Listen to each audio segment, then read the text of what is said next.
Welcome to my class, students. We are doing English grammar and the topic is modifiers, and there's a definition and exercise you will have to know. Modifiers किसे कहते हैं? A modifier changes, clarifies, qualifies or limits a particular word in a sentence. तो क्या करता है? जो modifier है वो change करता है, क्लैरिफाई करता है, क्वालिफाई करता है और एक पर्टिकुलर वर्ड को लिमिट करता है.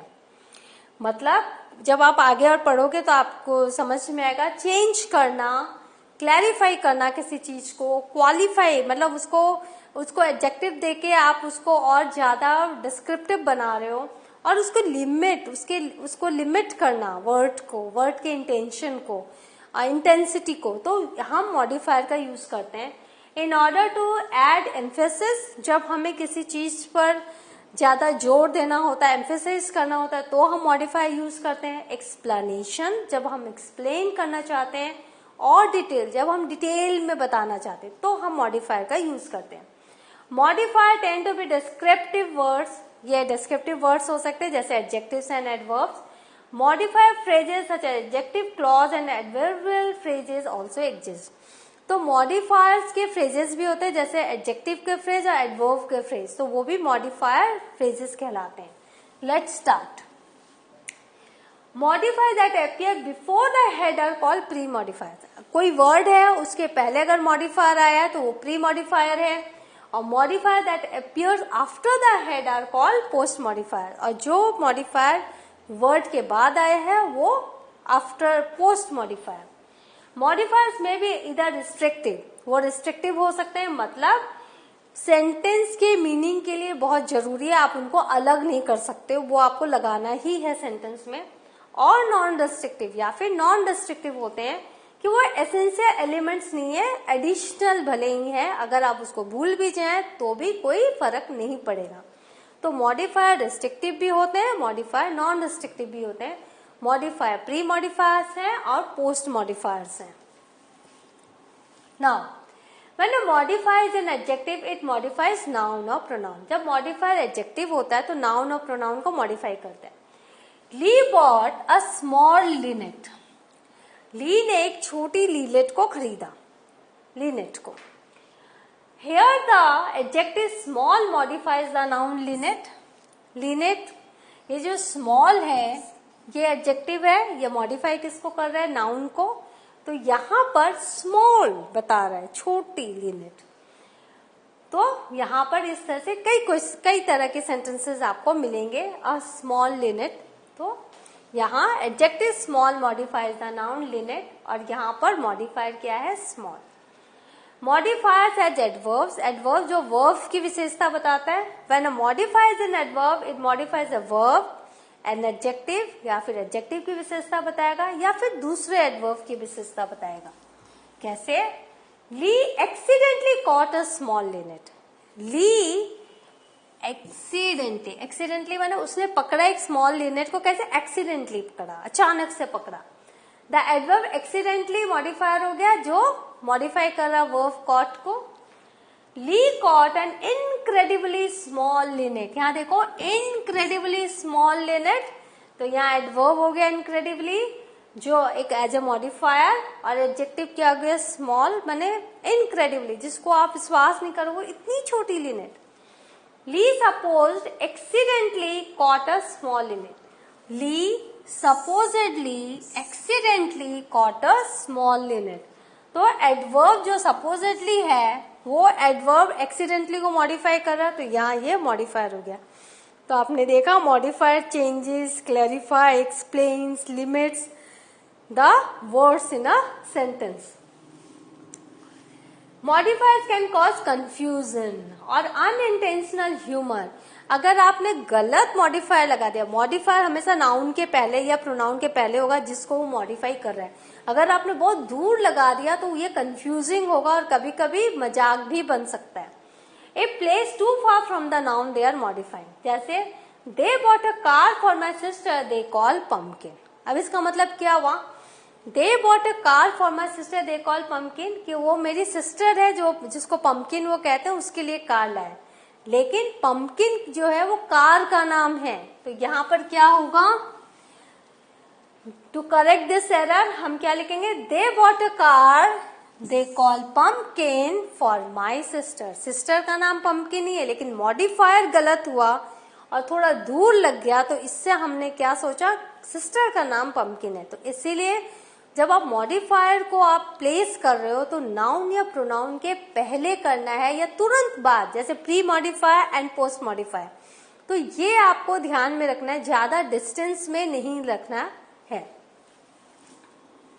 Now limiting modifiers, limiting modifiers कौन से हैं, enforce restrictions on the subject, noun or pronoun, they immediately precede। तो जो लिमिटिंग मॉडिफायर्स हैं वो रेस्ट्रिक्ट करते हैं, राइट। जो आपका सब्जेक्ट है, नाउन या प्रोनाउन, जो भी आपका सब्जेक्ट है, उस जब वो उसके पास होते हैं, the common limiting modifiers are only, always, just, almost, hardly, at first, simply. तो ये आपके लिमिटिंग मॉडिफायर्स है, only, always, just, almost, hardly, at first, simply। If a limiting modifier does not precede the subject or noun, the meaning of entire sentence can change।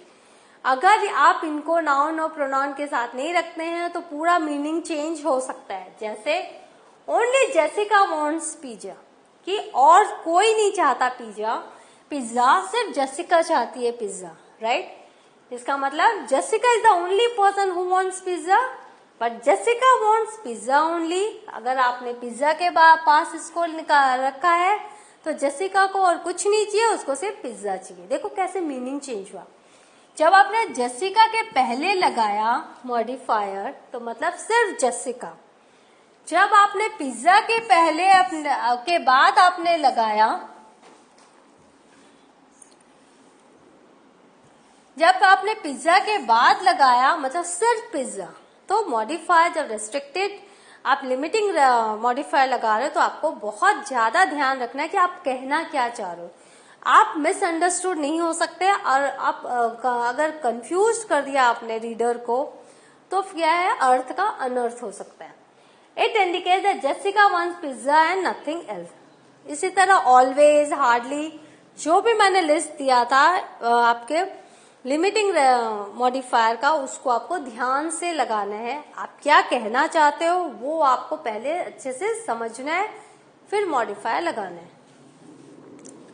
Now a noun phrase can start with either a noun और a noun modifier. कोई भी एक noun phrase है वो noun modifier से start हो सकता है। While in a cat refers to just any cat. A cat में ए मतलब एक कैट, द इंजिन माने एक पर्टिकुलर इंजिन, तो modifier the engine, particular engine. Jimmy's kitchen, यहाँ पर देखो Jimmy is a noun in possessive और किचन क्या है, नाउन। तो it acts an adjective that modifies the noun kitchen. तो यहाँ जिमी एक तरह से एडजेक्टिव का काम कर रहा है। किसका kitchen, Jimmy's kitchen. I am going to Jimmy's kitchen, ठीक है। तो इस तरह से आप देख रहे हो कैसे मॉडिफायर यूज हो रहा है। Now, first flight chapter 8, page 112. Look at these examples from the text and say whether the modifiers in italics are nouns, proper nouns or adjective plus noun.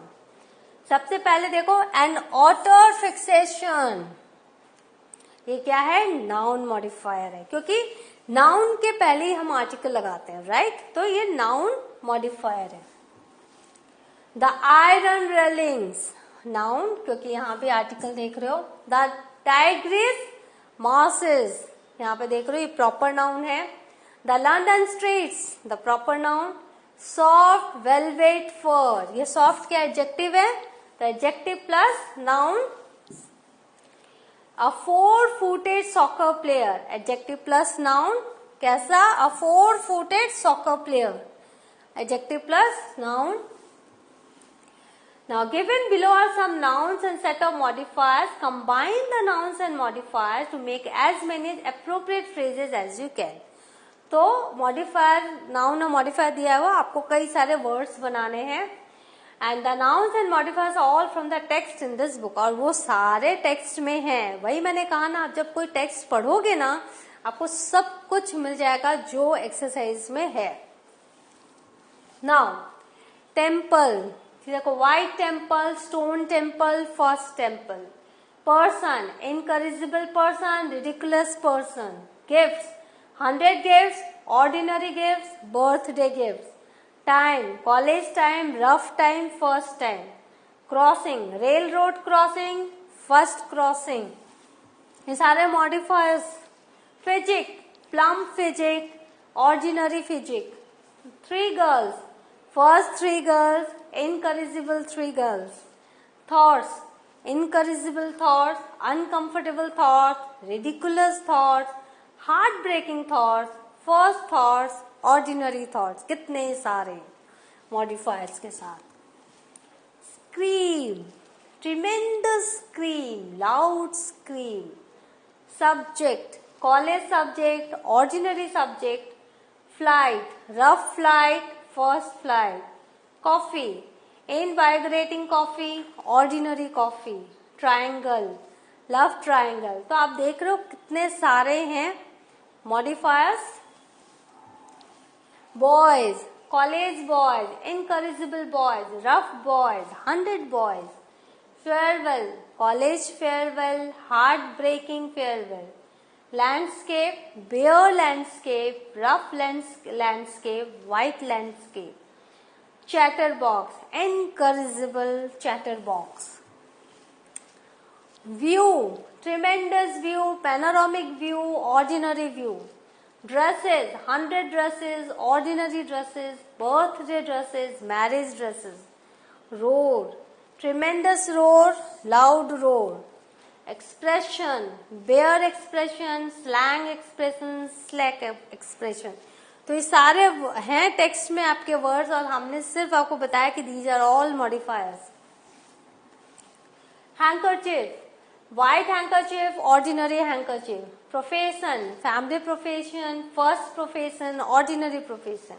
Celebration, tremendous celebration, family celebration, birthday celebration. तो आपने देख रहे हैं adjectives के साथ noun. Now, second is match the words on the left with a word on the right. Some words on the left can go with more than one word on the right. तो आपको देखेंगे left and right में है, तो मैंने साथ ही किया है. A portion of, तो a portion of fried fish. A pool of blood. Flecks of snow. A huge heap of stones. A gust of wind. Little drops of water. A piece of cotton. A pot of gold. Now use a bit of, a piece of, a bunch of, a cloud of, a lump of with the italicized noun in the following sentences. Now my teacher gave me some advice. तो a bit of advice. Can you give me some clay? देखो clay के साथ हमने किया lump of clay, not a bit of clay. The information you gave was very useful. So the piece of information. Because of these factories, smoke hangs over the city. So cloud of smoke. Two stones rubbed together can produce sparks of fire. So two pieces of stones rubbed together can produce sparks of fire. यहाँ पे देखो pieces of stones. He gave me some flowers on my birthday. He gave me a bunch of flowers on my birthday. So what have we learned? We have learned modifiers, we have learned how it is used in literature, how we daily say it, but we didn't know earlier about the grammatical rules, but now we all know. तो modifiers हमने सीख लिया, हमने collocation सीख लिया, हमने बहुत कुछ सीखा. इन सब को आपको अपने टेक्स्ट में ढूंढना है, समझना है, पढ़ना है और यूज करना है अपनी राइटिंग में. The next class I shall be with a new topic. Till then, have a good revision. Thank you.